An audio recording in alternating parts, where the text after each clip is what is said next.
Olá, meu querido irmão, minha querida irmã, que a bênção e a paz e a graça, a misericórdia e a bondade do Senhor seja sobre a sua vida, sobre a sua casa, sobre os seus negócios, o seu trabalho, os seus estudos, seja lá o que for, que você ponha a mão, que a bênção do Senhor esteja sobre isso, sobre você, em nome de Jesus. Que, como diz o Salmo, nenhum mal chegue à sua tenda e que a sua vida seja uma vida de muita graça, de muitas bênçãos. É o meu desejo, é o meu desejo. Eu quero orar com você antes de ministrarmos a palavra do Senhor. Pai amado, Deus bendito, obrigado por esse dia que o Senhor nos dá. Agradecemos ao Senhor pela chuva que caiu ontem, ó Deus, e pedimos que o Senhor mande mais. Ainda não é o suficiente, ó Deus, nós pedimos que essa bênção que o Senhor nos deu um pouco ontem, que ela continue sendo abundante nas nossas vidas, em nome de Jesus. Que o Senhor nos guarde, nos livre do mal, que o Senhor agora fale conosco através da sua palavra, ó Deus, e que nós sejamos todos alcançados por ela, abençoados por ela, Deus, santificados por ela, guiados por elas, orientados por ela, em nome de Jesus, nós oramos, amém e amém. Bom, gente, os textos que nós vamos ler são dois hoje. Um se encontra em Gênesis 6 e eu quero fazer uma ponte com o Salmo 91. Gênesis 6, versículos 5 a 9. Diz o seguinte, a palavra de Deus: o Senhor viu que a perversidade do homem tinha aumentado na terra e que toda a inclinação dos pensamentos do seu coração era sempre e somente para o mal. Então o Senhor arrependeu-se de ter feito o homem sobre a terra, e isso cortou-lhe o coração. Disse o Senhor: farei desaparecer da face da terra o homem que criei, os homens e também os grandes animais, e os pequenos e as aves do céu. Arrependo-me de havê-los feito. A Noé, porém, o Senhor mostrou benevolência. Esta é a história da família de Noé. Noé era homem justo, íntegro entre o povo da sua época. Ele andava com Deus. E agora nós vamos lá para o Salmo 91, verso 1, que diz o seguinte: aquele que habita no esconderijo do Altíssimo, à sombra do Onipotente, descansará. Direi ao Senhor: tu és o meu refúgio, tu és a minha fortaleza, tu és o meu Deus em quem confio. Aleluia, aleluia. Gente, a palavra que Deus tem para nós hoje, ela é um tanto exortativa, mas com Deus nunca as coisas ficam só na exortação. Com Deus sempre acompanhando a exortação ao consolo, ao bálsamo, ao cuidado de Deus, porque Deus não quer destruir as nossas vidas, Deus quer que a gente cresça, e cresça bem, e sejamos abençoados por Ele. Então, essa palavra é o seguinte: é tempo da gente andar com Deus como nunca andamos antes, porque as nossas lutas, até bem pouco tempo, as nossas lutas, e quando falo as nossas lutas, é de quem tem Deus na sua vida, não é? Essas nossas lutas, elas eram muito intensas na esfera espiritual, mas agora elas estão invadindo cada vez e com mais força o mundo material. O que eu estou dizendo aqui não é um alarmismo, é apenas a constatação dos fatos. Não é tempo de outra coisa, gente, senão de nós brilharmos. É por isso que Jesus diz lá: vocês são a luz do mundo. Então, tem sido relativamente fácil até aqui ser cristão, porque nós temos vivido num país tido como cristão, numa cultura cujo contexto tem muito do cristianismo, mas as coisas estão mudando assustadoramente. E eu fiquei pensando, como é que a gente vai fazer? E o salmista, ele parece ter uma resposta muito clara para quem se pergunta como é que vai ser. Ele diz o seguinte: aquele que habita no esconderijo do Altíssimo, à sombra do Onipotente descansará. Simples assim. Então, há coisas que não podem mudar na nossa vida, aconteça o que acontecer. Há verdades que não podem sair do nosso contexto de vida, aconteça o que acontecer. E essa é uma delas. Essa relação com Deus não pode e não deve estar condicionada, atrelada àquilo que nos rodeia, às circunstâncias. E o salmista, ele é muito claro aqui. Ele não se refere a pessoas que eventualmente têm um encontro com Deus, dão uma escapada até o esconderijo do Altíssimo. Não, ele fala daquele que habita, que mora, que vive no esconderijo do Altíssimo. Aquele que habita no esconderijo. Aquele que habita, ele consegue descansar à sombra do Onipotente. Jesus, no Evangelho de João, no capítulo 15, verso 7, diz o seguinte: se vocês estiverem em mim e as minhas palavras estiverem em vós, aí sim vocês poderão pedir tudo o que quiserem e vos será feito.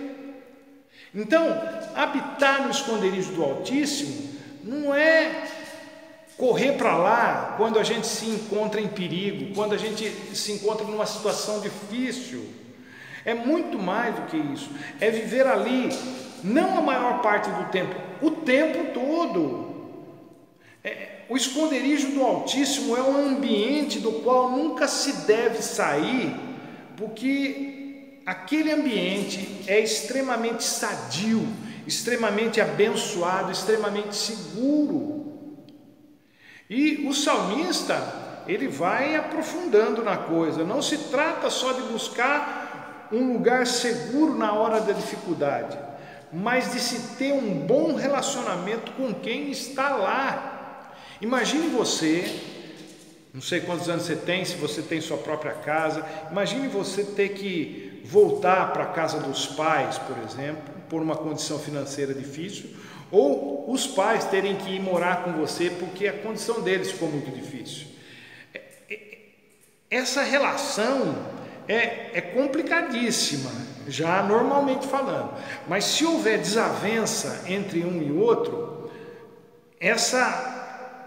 isso não vai dar certo, isso não vai funcionar. Então, o salmista, ele é muito claro aqui: aquele que habita no esconderijo do Altíssimo, à sombra do Onipotente descansará. É preciso não só viver debaixo da sombra do Altíssimo, é preciso que você, para viver lá, tenha um bom relacionamento com Ele.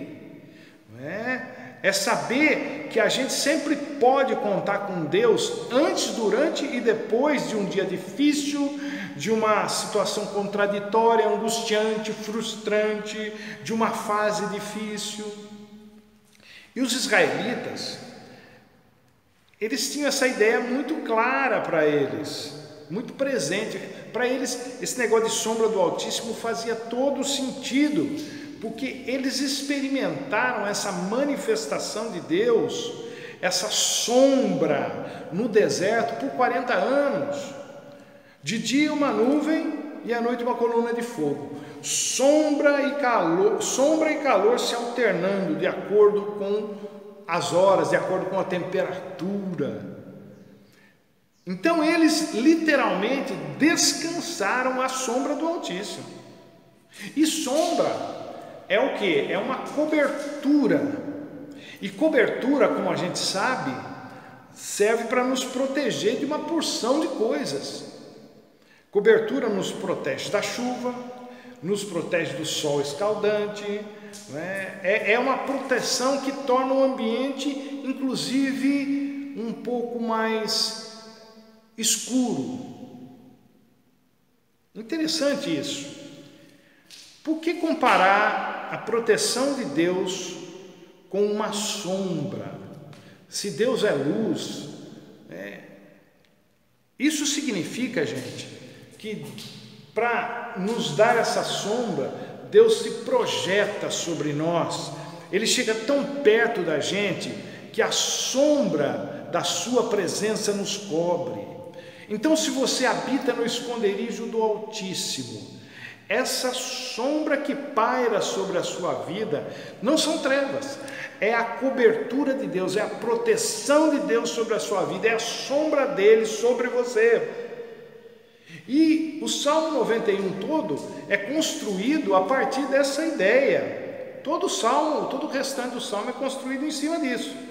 Somente quem habita no esconderijo do Altíssimo, isso é, somente quem anda com Deus, somente quem caminha com Deus, somente quem segue a nuvem e a coluna de fogo por onde quer que elas se dirijam, é que tem condições, é que tem envergadura espiritual para dizer: Tu és o meu refúgio, Tu és a minha fortaleza, Tu és o meu Deus, em quem confio. É a pessoa dizendo para quem quiser ouvir: eu ando com Deus, e por isso me sinto descansado, descansada, por isso me sinto seguro, me sinto segura. A Bíblia nos apresenta diversas pessoas que fizeram diferença no seu tempo, e uma delas foi Noé, esse do texto de Gênesis 6 que nós lemos. E o que Deus diz sobre Noé em Gênesis 6 é fantástico. Diz assim que Noé era homem justo, íntegro entre o povo da sua época. Ele andava com Deus. Ele andava com Deus. Não diz que ele era uma pessoa perfeita, e depois a gente vai ver que ele realmente não era mesmo, mas ele era uma pessoa justa e íntegra. Ele andava com Deus. É um elogio muito parecido com aquele feito para Jó no capítulo 1 do livro que leva seu nome. Jó era homem reto, íntegro, temente a Deus e se desviava do mal. Agora, nós precisamos notar o seguinte nessa afirmação que Deus faz sobre Noé. Diz que ele era justo e íntegro. Ponto. Ele andava com Deus. Então ele era justo e íntegro porque andava com Deus. Ele não era justo, íntegro e andava com Deus. Ele não tinha as três características. Ele andava com Deus e por isso era justo e íntegro entre o povo da sua época. E porque ele andava com Deus, Deus que já andava com ele, tratou a Noé e a sua família de forma diferenciada, numa catástrofe, numa coisa assim cataclísmica. A sombra do Altíssimo cobriu Noé e a sua família, numa geração pervertida, cuja perversidade tinha chegado a um ponto em que o próprio Deus já não suportava mais, porque nós temos convivido com coisas que a gente não suporta mais, mas aqui o próprio Deus, nem Deus estava suportando. E olha que Deus é longânimo, significa que para deixar Deus assim fora de si, para usar uma linguagem humana, né, a coisa tem que ser muito grave. Então, numa geração cuja perversidade tinha chegado até Deus, e Deus diz: eu me arrependi de ter feito esses caras, esses homens. Noé, ele se destaca, ele se diferencia. Noé, um homem preocupado com Deus, com o que Deus pensava, com o que Deus queria, um homem preocupado em fazer as coisas de acordo com a vontade de Deus. E eu sei que você que está me ouvindo também pode ser uma pessoa até certo ponto desse jeito, preocupada com o que Deus pensa, preocupado com o que Deus quer, não é? Mas a diferença entre Noé e a gente, às vezes, era que Noé não ficou só na teoria. Noé não ficou só no anseio, na vontade, naquele negócio, eu gostaria de ser. Não, ele viveu num contexto igual, se não pior do que o nosso, do que o que a gente está vivendo aqui hoje. E ele se destaca como alguém que andava com Deus. Ele andou com Deus quando ninguém mais o fazia. Ele foi uma única exceção à regra no seu tempo. A gente tem visto a luta daqueles que se veem como minoria no mundo, no Brasil, no mundo inteiro, lutando pelos seus direitos, para não ser assim maltratado, para não ser assim discriminado. E Noé era um cara sozinho no meio do seu tempo, de toda uma população. Ele não dançava conforme a música do seu mundo. E a decadência era tão grande entre as pessoas que o mal deitava e rolava sem medo de ser feliz. A perversidade era tão grande que produziu uma geração endemoniada. Não bastasse o pecado que já habitava nas pessoas, havia ainda uma amplificação do mal produzida pelos demônios que os fazia se sentirem muito à vontade naquela geração que já era perversa por si mesma. E nós, na nossa ingenuidade, nós olhamos para o mundo hoje e dizemos, ingenuamente, a que ponto nós chegamos? A que ponto nós chegamos? E o que a gente vai fazer? A gente vai ficar com essa exclamação? Vai ficar reclamando? Noé não entrou na deles, não. Na época de Noé, ser popular também significava concordar com o que a maioria fazia e pensava, mas Noé decidiu ir por outro caminho. Ele sofreu pressões e opressões. É como disse Salomão, não há nada de novo debaixo do sol. Essa história ela vem desde o início, essa coisa de pressão e opressão que a gente sente. O pecado colocou o mundo todo sob muita pressão em todas as épocas. É por isso que o apóstolo Paulo, na sua segunda carta aos Coríntios, capítulo 4, verso 8, ele diz que nós somos pressionados por todos os lados. Somos pressionados em casa, somos pressionados no trabalho, somos pressionados nas redes sociais, somos pressionados nos relacionamentos, somos pressionados na igreja. É pressão para fazer as coisas do jeito que todo mundo faz, para pensar do jeito que todo mundo pensa, para querer o que todo mundo quer. É muita pressão.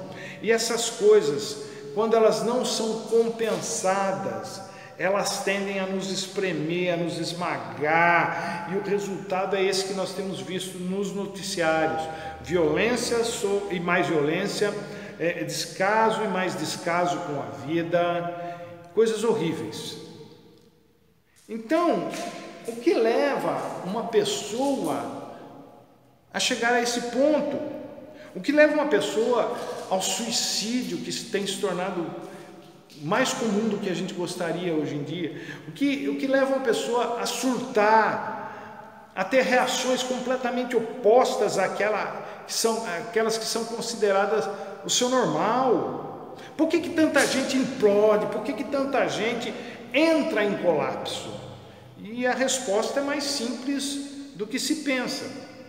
Isso acontece quando a pressão externa fica maior do que a pressão interna.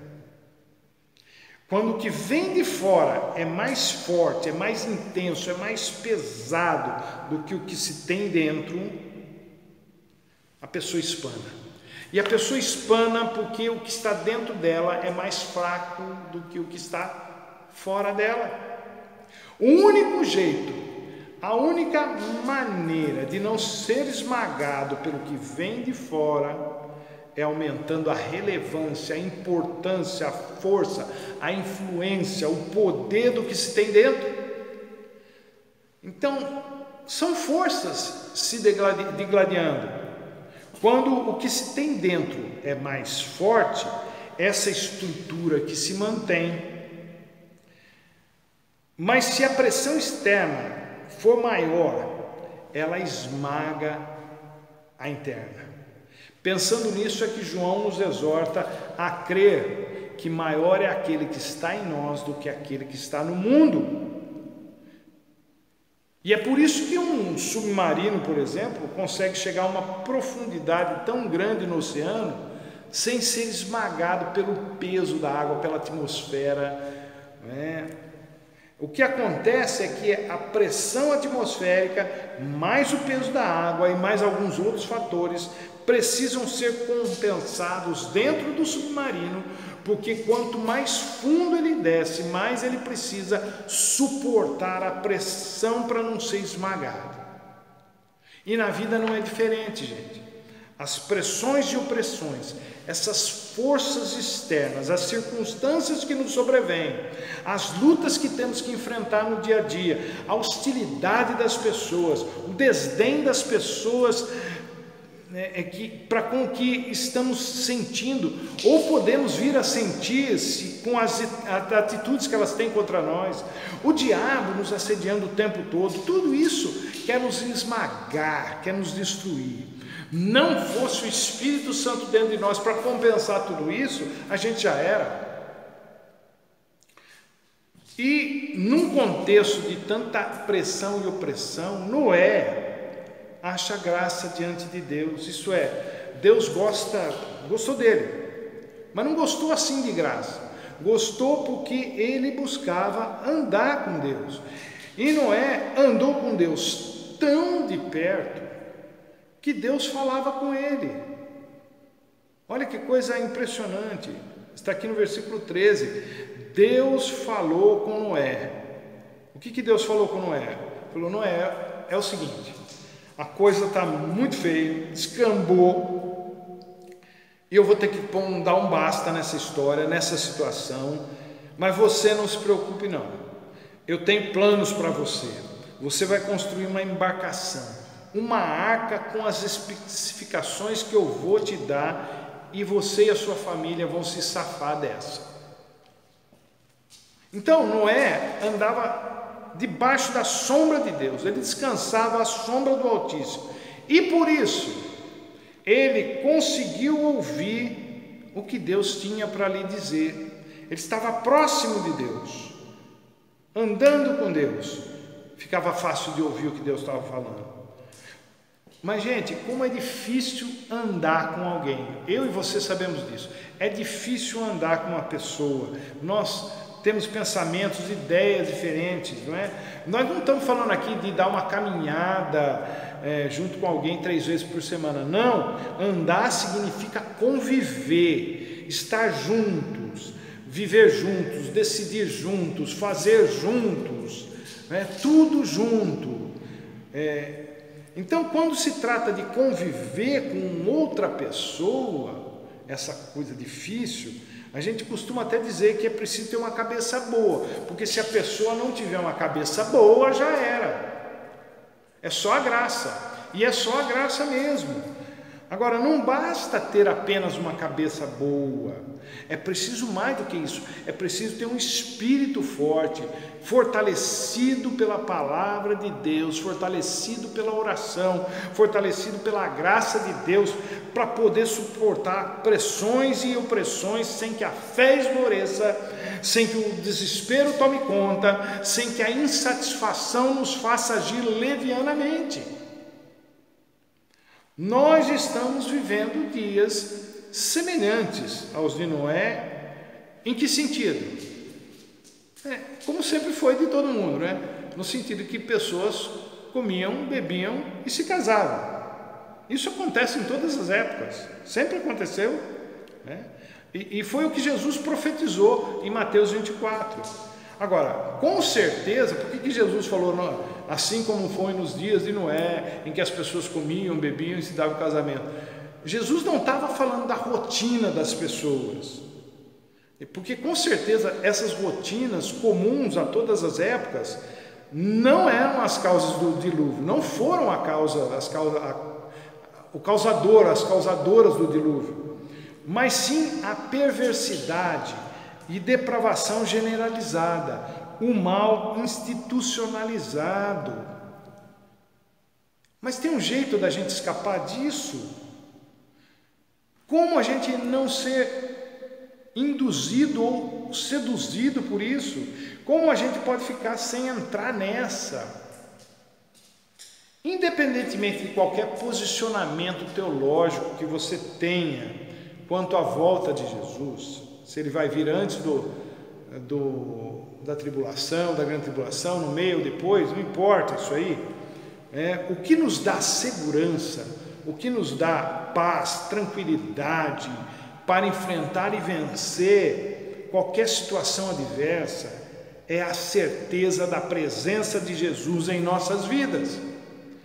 A rotina da vida humana não aborrece a Deus, mas a falta de compromisso com o Evangelho, a acomodação da fé aos padrões do mundo, a desatenção com as coisas espirituais que essa rotina tem causado na vida do ser humano, isso sim aborrece a Deus. E aborrece a Deus porque nos torna fracos espiritualmente falando, nos torna extremamente frágeis, quebradiços e suscetíveis aos enganos e à maldade. Aos enganos do diabo, à maldade do diabo. Você, com certeza, deixa eu fazer uma pergunta, você já ficou indignado ao saber que uma pessoa caiu num golpe? A gente vê isso todo dia. Ainda ontem eu vi uma moça que caiu num golpe de uma imobiliária que não existia. Deu um dinheiro lá e descobriu que tinha sido roubada, né? E qual que é a reação que a gente tem, né? A gente fica indignado e fica pensando, como é que pode, com tanta informação, televisão falando toda hora para não fazer isso, rádio, meio de comunicações, de comunicação, as pessoas dizem para não entra nessa, não entra naquela, as redes sociais avisando, e ainda assim tem gente que cai. E usando uma linguagem humana para se referir a Deus, é assim que ele fica, inconformado, indignado, quando a gente cai nos golpes praticados pelo maligno. E Deus pensa, como é que pode, meu filho? Como é que pode, minha filha? Já falei tanto para você não entrar nessa. Noé construiu uma arca gigantesca para o seu tempo, um projeto fora do comum. Mas o mais importante nessa construção, que pouca gente nota, é o seu revestimento. Deus dá uma ordem muito clara para Noé, no versículo 14 do Gênesis 6, para que toda a arca fosse revestida com piche por dentro e por fora. Então, a gente não pode facilitar para a água, porque ela entra por qualquer fresta ou rachadura ou buraco ou orifício, por menor que seja. O mais difícil, gente, na construção de uma vida espiritual é a sua selagem, é como a gente a reveste de forma a não deixar brechas para o mal entrar e nem o que é bom sair. E a palavra, interessante isso, hebraica para piche aqui, é a mesma usada depois por Moisés para expiação. Então, o sangue de Jesus sela o destino de qualquer pessoa que revestir a sua vida com ele por dentro e por fora. Nós precisamos nos revestir por dentro e por fora com o sangue de Jesus, porque ele é a nossa arca. É nele que nós somos salvos da destruição eterna. A nossa tarefa, assim como a de Noé, é a de construir uma relação com Jesus à prova de infiltração, porque infiltração, mais cedo ou mais tarde, ela causa estragos. Então, você, meu querido, minha querida, pode ser o Noé da sua casa, da sua família, dos seus amigos. Você pode ser a pessoa que se destaca, que se diferencia das demais, espiritualmente falando. Você pode ser a pessoa que, além de fazer exatamente o que Deus manda, ainda envolve todas as pessoas que ama na construção de uma fé que vai salvá-las do juízo, assim como Noé fez com a sua família. Ele envolveu toda a sua família naquele projeto e isso salvou a vida deles. Tem muita gente que pode pegar carona na sua fé para ser salva. Imagine que você recebesse o jornal de amanhã. Existia um seriado na televisão que era assim, o cara acordava e ele pegava o jornal cedo, mas não era o jornal do dia, era o jornal de amanhã. Aí ele podia passar o dia com aquelas notícias e ajudar as pessoas, as situações, para que antecipadamente aquilo não acontecesse. Era muito interessante esse seriado. Então, Deus nos deu já o jornal de amanhã. A gente sabe o que vai acontecer. Então, você está de posse de informações vitais. Você poderia evitar que muita gente morresse sem Deus. Você é a pessoa que recebeu o jornal de amanhã hoje. Você sabe o que vai acontecer, portanto pode ajudar a mudar muita coisa, pode ser o responsável pela mudança, pela salvação de muita gente.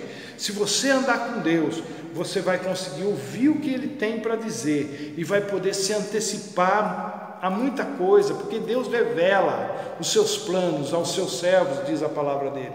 E não só isso, você vai poder descansar à sombra do Altíssimo, do Onipotente, não é? Isso. Agora, uma coisa é certa, só descansa bem quem tem a sensação de dever cumprido, gente. Por isso você é uma figura-chave, importante na vida das pessoas que te cercam, que dependem de você. Você, assim como Noé, pode ser a pessoa que vai levá-los à salvação.